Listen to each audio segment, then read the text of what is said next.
La com des constructeurs, je ne vais pas rentrer dans le détail. Ce qui est plutôt marquant, par contre, ce que je te disais tout à l'heure, c'est la quantité de com sur les constructeurs.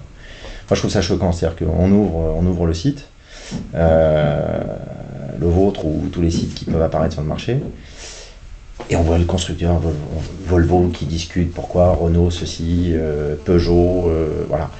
Je trouve ça, j'ai pas fait le ratio, mais si on pèse le poids de la com des constructeurs, c'est 80% de la com qu'on peut avoir sur les sites. Alors après, est-ce que c'est bien, pas bien? Est-ce que ça traduit qu'on a moins de choses à dire que je suis pas complètement convaincu? Je pense qu'on a plein de choses à dire aussi. Peut-être qu'on le dit pas, on reste trop derrière des idées préconçues et qu'on communique pas assez ou mal, j'en sais rien. En tous les cas, ce qui est sûr, c'est que les constructeurs ont l'air de faire ce qu'il faut en termes de com pour apparaître. Je pense pas qu'on ait moins de choses à dire qu'eux. Après, il faut peut-être qu'on se cale un petit peu sur les moyens de communication et ce dont on parle. On a aussi peut-être dans le quotidien par rapport au grand public moins de com à faire passer que les constructeurs, mais on a sur notre métier, sur le fond, sur la forme, on n'a pas moins de choses à dire. C'est bien, c'est même très bien. Ça veut dire quoi? Ça veut dire, en tous les cas, le ressenti qu'on peut avoir comme ça à chaud, c'est qu'il y a des équipementiers qui se posent la question sur comment faire évoluer leur gamme, leur marque, le marché, enfin tirer le marché vers le haut. Le fait que Tenneco fasse ça, c'est plutôt bien. Bon là, cette semaine, on parle d'eux. La semaine prochaine, on parlera de quelqu'un d'autre, que ce soit nos concurrents ou nous, peu importe. Ce qu'il faut, c'est qu'on parle de nouveautés et qu'on montre qu'on est aussi à la pointe de la technologie, parce que ce que les constructeurs proposent, c'est un peu nous qui le fabriquons aussi, donc il faut qu'on en parle. Il faut qu'on s'en serve. Il faut, je veux dire, le FAP aujourd'hui, chez tous les constructeurs, tout le monde en parle. Bon, l'aftermarket, peut-être pas assez, les gens sont peut-être pas focalisés dessus. Encore une fois, je ne vais pas en parler plus dans le détail parce que c'est pas mon business, mais c'est plutôt encourageant de voir des équipementiers comme Tenneco en parler. Ouais. Il ne faut pas que le net soit considéré comme étant un concurrent. Pourquoi? Parce que, alors, ce que je veux dire, ça va peut-être un petit peu mettre un pavé dans la mare, mais la majeure partie des plateformes aujourd'hui qui délivrent le net sont livrés ou par nos clients ou par les équipementiers en direct. Après, il faut arrêter de faire l'autruche. C'est un marché qui est là, qui existe, qui a ses travers. Visiblement, pour les interlocuteurs sur le net, encore aujourd'hui, je pense, même si personne ne veut l'avouer, un problème de profitabilité. Parce que c'est bien beau d'envoyer une pièce, mais après, il peut y avoir une erreur donnée à la pièce, il peut y avoir tout un tas de problèmes d'identification. Comment c'est géré derrière? Qu'est-ce que ça rapporte? Qu'est-ce que ça génère? Je ne sais pas. Derrière tout ça, il peut y avoir plein de questions à se poser. Nous, le net, aujourd'hui, on le vit pas de loin, on le vit tout court. Voilà, on a des clients, on le sait, qui livrent des plateformes et avec lesquelles, d'ailleurs, ça se passe très très bien. Moi, aujourd'hui, j'ai pas trop de soucis avec le net. On essaie de contrôler autant que faire se peut les dérives qu'il peut y avoir sur les remises. Ça fait partie du jeu, je dirais, on le sait, voilà.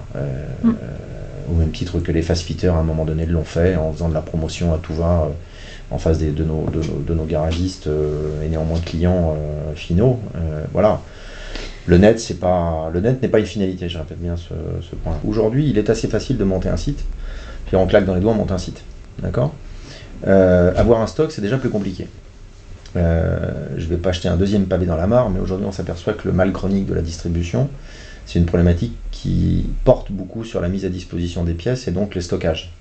Je ne vais pas faire le vilain jeu de mots, la différence entre un distributeur stockiste et un revendeur, mais bon voilà, après on peut tout imaginer derrière tout ça. Sur le net, c'est facile, pour revenir à ce sujet-là, c'est facile de créer un site, de mettre en ligne tout un certain nombre de références et de mettre en face un prix, cassé, pas cassé, peu importe, de mettre un prix sur la net, c'est assez simple. En revanche, là où ça devient un petit peu plus compliqué, c'est l'organisation de tout ça derrière. Et je pense que seuls les gens, tu parlais des établissements Ferron, Ferron effectivement est à mon avis, quelqu'un que l'on connaît bien. Lorsqu'il fait les choses, il les fait plutôt correctement. Il se donne les moyens de le faire, il stocke, j'ai pas visité encore tous les cas de l'intérieur, mais on voit bien que c'est quelqu'un qui s'est donné les moyens de le faire. Des gens comme Oscaro, pour ne pas les nommer, ou d'autres, sont des gens qui sont des gens avec une certaine envergure. Aujourd'hui, c'est des gens qui ou se donnent les moyens ou l'envergure de le faire, qui sont des vrais entrepreneurs et qui décident à un moment donné de monter un vrai programme et un vrai projet. Ces gens-là ne m'effraient pas. Il va simplement falloir un tout petit poil les canaliser sur les remises et puis sur la com qu'ils peuvent faire autour de nos produits. Ça, c'est un autre sujet. En revanche, là où je suis un peu plus inquiet, c'est des troubles faits. C'est-à-dire les gens qui, demain matin, vont se réveiller en disant il y a du business à faire, il y a un peu de pognon à prendre, je vais aller monter un site internet et je vais faire comme mon copain, je vais monter un site. Ça, je trouve ça dangereux. Je trouve ça dangereux pour nous, équipementiers, je trouve ça dangereux pour la distribution, je trouve ça dangereux pour l'utilisateur final. Parce que sans un vrai programme établi, les gens qui vont cliquer, qui vont acheter, qui vont être livrés, ne pourront pas avoir la certitude à un moment donné d'avoir tout le service qui doit aller autour. Alors, on sera présent. Ce que j'en pense, je pense que l'idée était... on les attendait un peu au coin du bois, enfin comme tout le monde d'ailleurs, je pense qu'eux-mêmes se sont mis une grosse pression il y a 2 ans. Lorsque les gens que j'ai eu m'ont appelé pour me dire Philippe, est-ce que vous participez au salon? Bien sûr, on leur a dit oui. On était un petit peu dubitatif, c'est du salon éphémère. C'est des salons coûteux pour tout le monde, pour eux, en termes d'organisation, c'est lourd. Enfin, pour nous, c'est une participation éphémère, donc forcément le coût est élevé. Le résultat de la première édition, il était plutôt intéressant, enfin, plutôt probant. Bien sûr qu'on sera présent au mois de novembre, je crois que c'est le 6 d'ailleurs, de mémoire. Ils ont lancé les hostilités la semaine dernière en faisant une annonce à l'ensemble des équipementiers en présentant leur programme. Force est de constater qu'ils sont repartis sur la même dynamique et que le truc a l'air bien monté. Après, on va essayer de les accompagner autant que faire se peut pour aller faire un peu de business. Et voilà, parce que d'abord, c'est des gens fiables, c'est des gens avec lesquels nous, on aime bien bosser. Il y a une vraie collaboration avec eux, donc on ne peut pas ne pas aller sur ce salon, c'est pas possible. Alors, c'est pas un coup de gueule par rapport à la semaine, c'est un coup de gueule peut-être par rapport à l'historique des 3 derniers mois. Ce que l'on a vécu, le coup de gueule que j'ai, en fait, il est d'autant plus que on a connu ces périodes-là, nous, chez FM, c'est-à-dire on a, comme beaucoup d'équipementiers, il y a un cycle. Il y a des cycles où on est dans le creux de la vague et des cycles où on est sur le haut de la vague.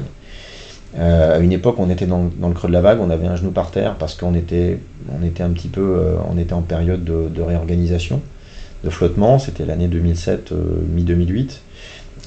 Transfert de logistique, SAP, enfin bon, tout ce qu'il fallait faire pour mécontenter nos clients.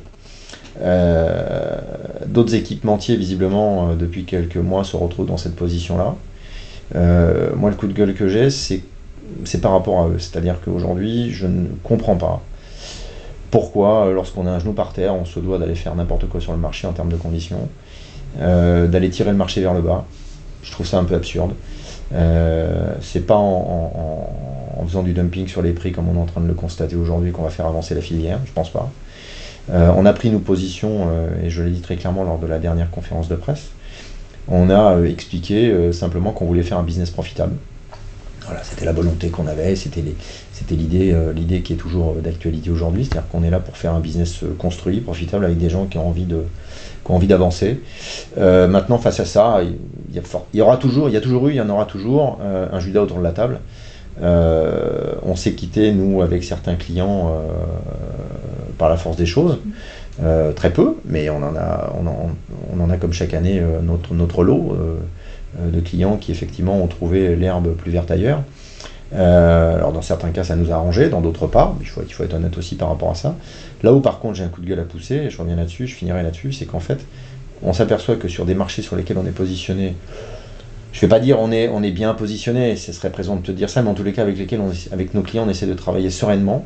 Il y a des équipementiers qui frappent à la porte en allant proposer n'importe quoi. Et ça, je trouve ça mais d'une connerie lamentable.